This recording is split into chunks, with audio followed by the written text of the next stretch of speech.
the Sneetches.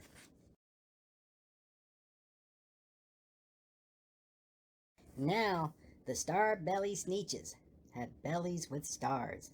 The plain-belly Sneetches had none upon theirs. Those stars weren't so big, they were really so small, you might think such a thing wouldn't matter at all.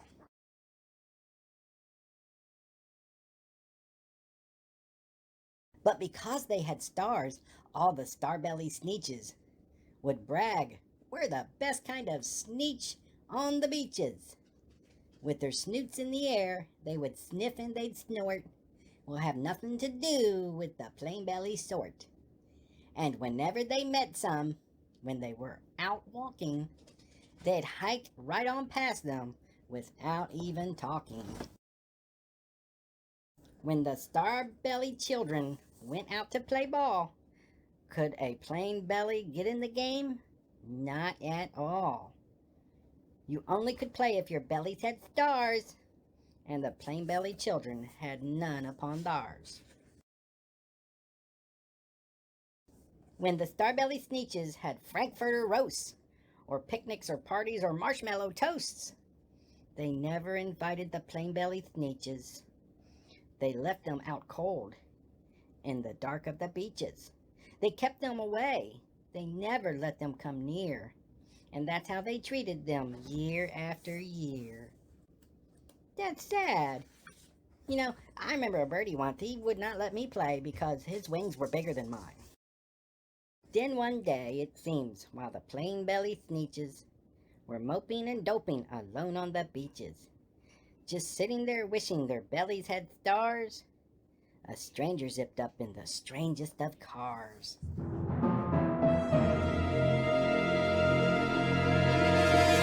"My friends," he announced in a voice clear and keen, "my name is Sylvester McMonkey McBean, and I've heard all your troubles. I've heard you're unhappy, but I can fix that. I'm the fix-up chappie. I've come here to help you. I have what you need, and my prices are low, and I work at great speed, and my work is 100% guaranteed." Then quickly Sylvester McMonkey McBean put together a very peculiar machine. So they clambered inside, then the big machine roared, and it clunked, and it bonked. I remember once I went into this birdhouse. Mrs. Polling's looking at me. I need to read. And it clunked, and it bonked, and it jerked, and it burked, and it bopped them about. But the thing really worked. When the plain belly Sneetches popped out, they had stars. They actually did. They had stars upon stars. Isn't that great, boys and girls? I love that. I would get a star. If they would give me a star on my belly, I would like it. Maybe Mrs. Poling. Mrs. Poling, do you have stars? Okay, I'll read. She gave me the look. "I'll ask you after I'm done reading." Then they yelled at the ones who had stars at the start. "We're exactly like you. You can't tell us apart. We're all just the same now, you snooty old smarties. And now we can go to your Frankfurter parties." I really like Frankfurters. They are really, really good. Boys and girls, do you know what Frankfurters are? Well, I guess I could tell you sometime. "Good grief!" groaned the ones who had stars at the first. "We're still the best Sneetches, and they are the worst. But now, how in the world will we know?" They all frowned. If which kind is what, or the other way round. Then up came McBean with a very sly wink, and he said, "Things are not quite as bad as you think. So you don't know who's who. That is perfectly true. But come with me, friends. Do you know what I'll do?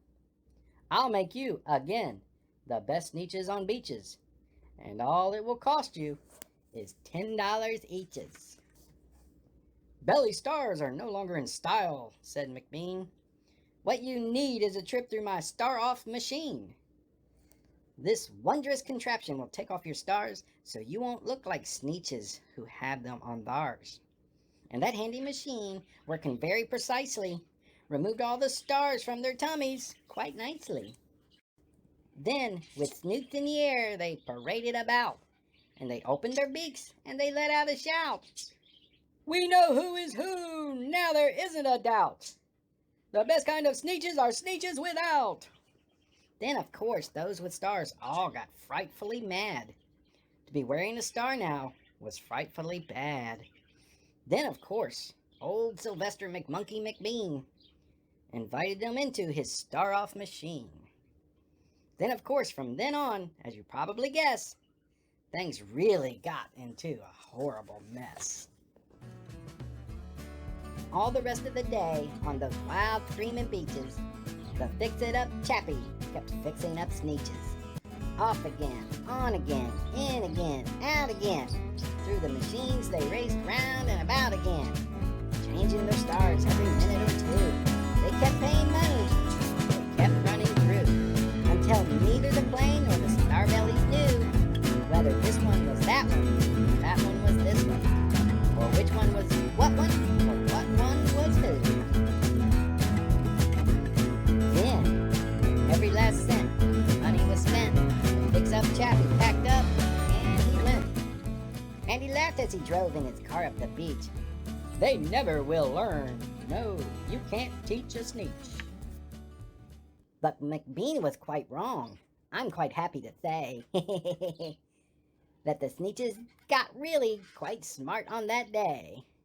The day they decided that Sneetches are Sneetches, and no kind of Sneetch is the best on the beaches. That day, all the Sneetches forgot about stars, and whether they had one or not, upon theirs. Hello, boys and girls. We're going to read The Zacks by Dr. Seuss. Have any of you ever heard of the book Zacks? Have any of you ever heard of the word? Okay, boys and girls, I'll get it right. Have any of you ever heard of the story The Zacks by Dr. Seuss?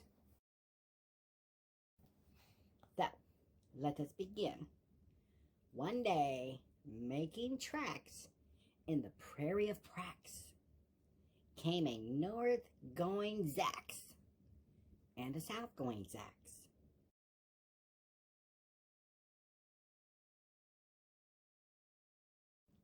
And it happened that both of them came to a place where they bumped. There they stood, foot to foot, face to face.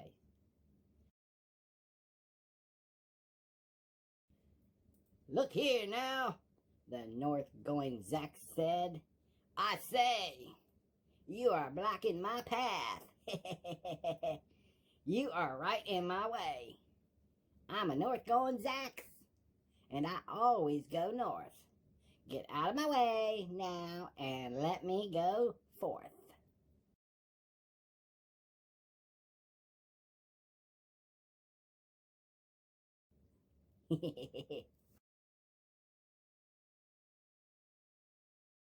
Who's in whose way? Snapped the south-going Zacks. I always go south, making south-going tracks. So you're in my way, and I ask you to move, and let me go south in my south-going groove.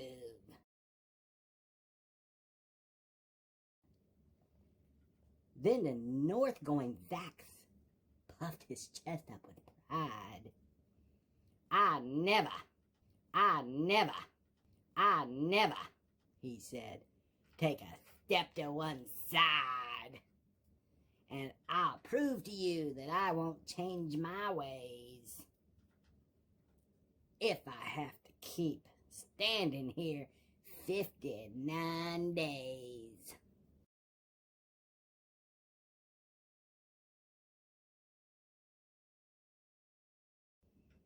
Oh my gosh, boys and girls.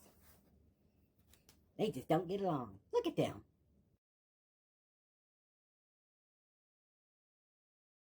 And I'll prove to you, yelled the south-going Zacks, that I can stand here in the prairie of Prax.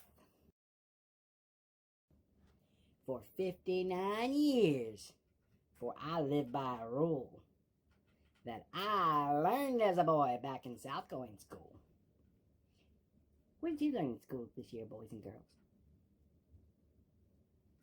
Okay. Mrs. Pauling gave me the look. She does that a lot. Never budge. That's my rule. Never budge in the least. Not an inch to the west, not an inch to the east. I'll stay here, not budging. I can and I will. If it makes you and me and the whole world stand still.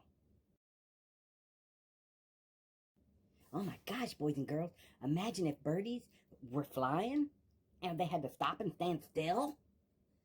Oh, that's just not good. You know, if we don't flap our wings or ride the wind, we'll fall out of the sky. I always flap my wings.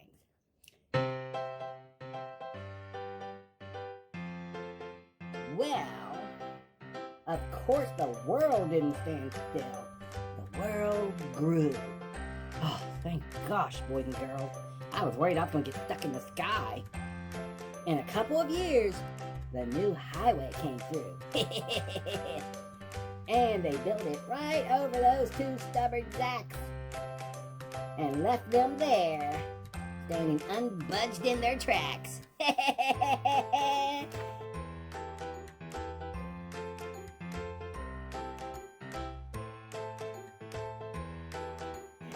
like that book. That's a short little story, and I like it. I admit it.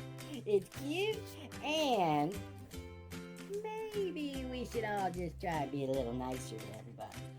It works that way. If everybody's nice, well, then everybody's nice. I would say, excuse me, I'll go around. I'm a kind little bird. I can fly over you, fly around you. I can do everything Captain Jack can do.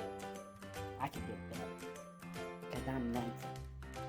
Now remember, boys and girls, read every day and be nicer. Bye!